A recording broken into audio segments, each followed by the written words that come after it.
I did beautiful nail extensions for her, and she ripped them off the next day.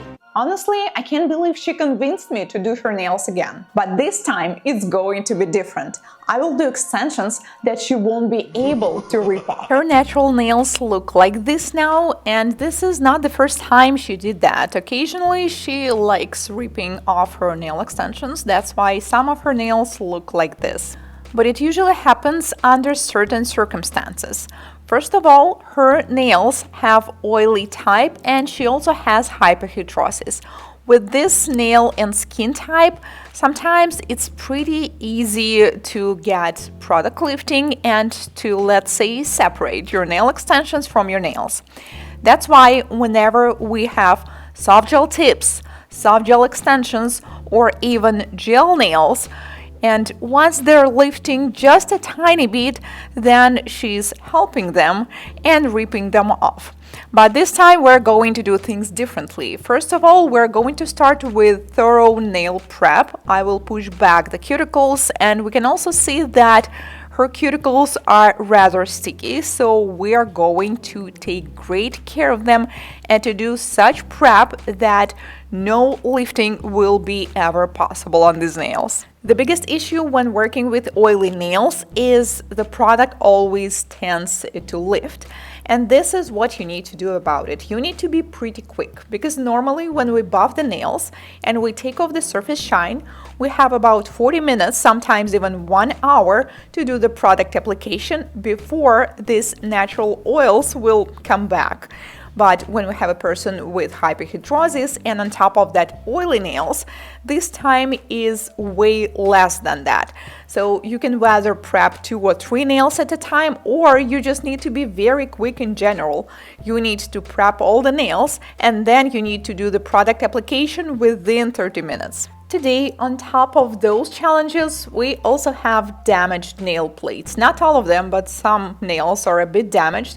That's why I will be using this bit, which is called a safety bit. It doesn't really have any abrasive, so it's going to work like a pusher.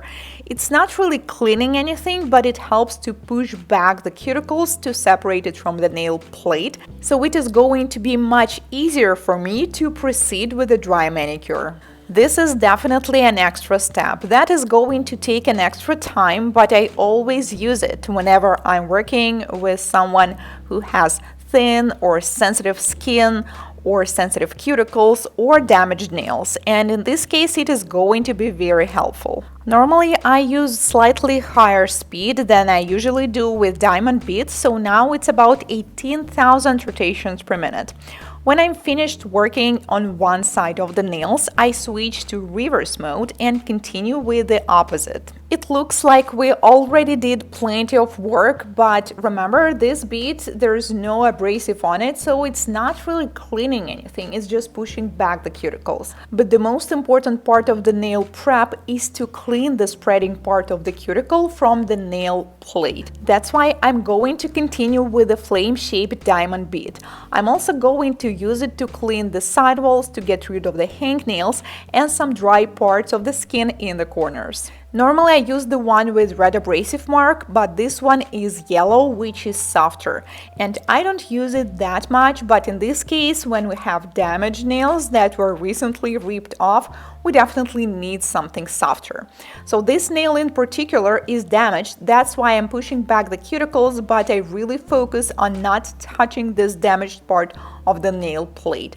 And then I proceed with regular nail prep. I push up the cuticles and work along the sidewalls. I guess it's time to reveal who this person is, and you guys will be surprised because she is one of us. She is a nail technician and my colleague, and if you've been watching my channel for a while, you definitely seen some of the videos when she's behind the scenes and she's doing nails. So she's a pedicure specialist, sometimes she's doing nail extensions, and her name is Anna. This is not the same Anna that is my client with short and beaten nails.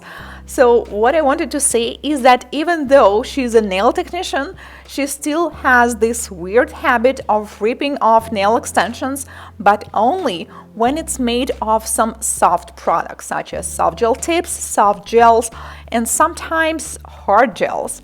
That's why today we are going to do acrylic nails, and in this case she's never ripping them off and she's not even able to rip them off. So this is just the product that works best for her. I'm going to use regular forms, so that's why I'm filing the free edge first with 180 grit file as short as possible. With some clients, I remove the surface shine from the nails almost at the beginning of the service, but not this time. I'm going to do this as late as possible because remember, we don't have much time until the natural oils will come back. That always happens whenever we're working with people who have hyperhidrosis, which is excessive sweatiness. That's why I'm filing these nails short, like filing the free edge as short as possible, and only after that I'm going to use 180 grit file to remove the surface shine. And of course I'm being extra careful, especially with some nails that are damaged. So I'm not really applying any pressure. This is a very light touch. Remember, the goal is not to file off the nail or to file off some layers of the nail plate. Absolutely not. We just want to get rid of 2 layers on the top that includes all the dirt, oils, and contaminants. When working with regular nails or especially dry nails and you miss a tiny spot along the sidewall, it's not really big of a deal. It may not really affect anything in the future. But if you do that with a person with oily nails and hyperhidrosis, trust me, the lifting will be there within 1 or 2 days. So we need to be especially careful and thorough whenever we do every single step of the nail prep and the entire service.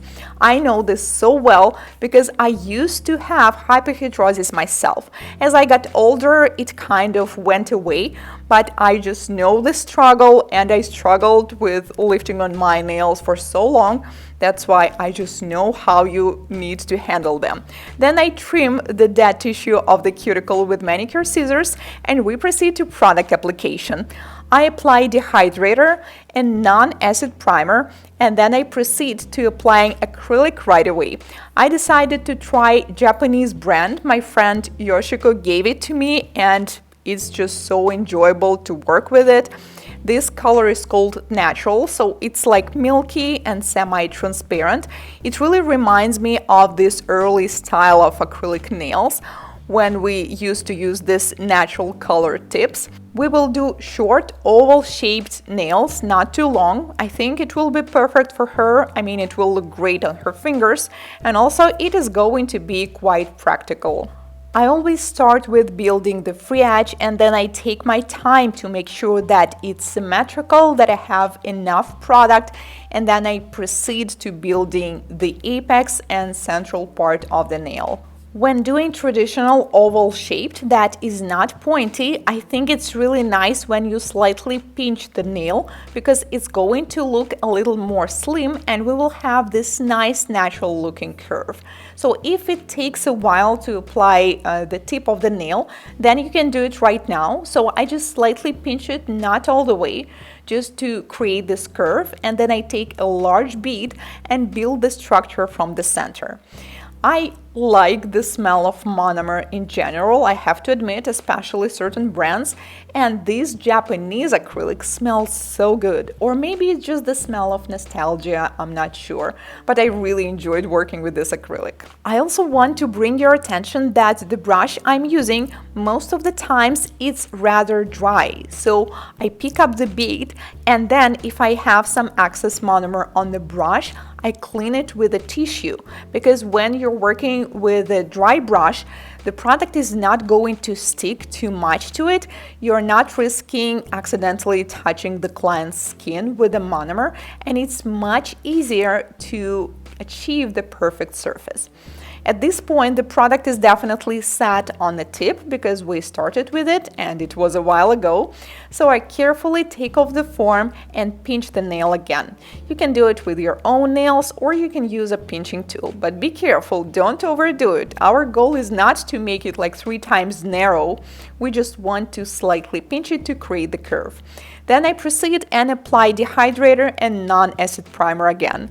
And the reason I do it one by one is because I'm filming a video, so it takes a little longer compared to when I normally do my nails, and also because of the hyperhidrosis. So sometimes I just do prep for one hand, then I do extensions, and then I proceed to the next hand. That's just what you need to do because we definitely don't want to risk it. Sometimes I've seen it when I prep the nails, I take off the surface shine, and then some time passes and you take a look at the client's hand and it's already shiny and oily, like you never buffed them. Recently, I was doing a lot of soft gel tip extensions, hard gel, polygel, and not that much acrylic nails as I used to. So that's why when Anna told me, hey, let's do acrylic nails, because it seems like that's the only thing that is going to last on my nails, I was so happy because for some reason I don't work with acrylic as much.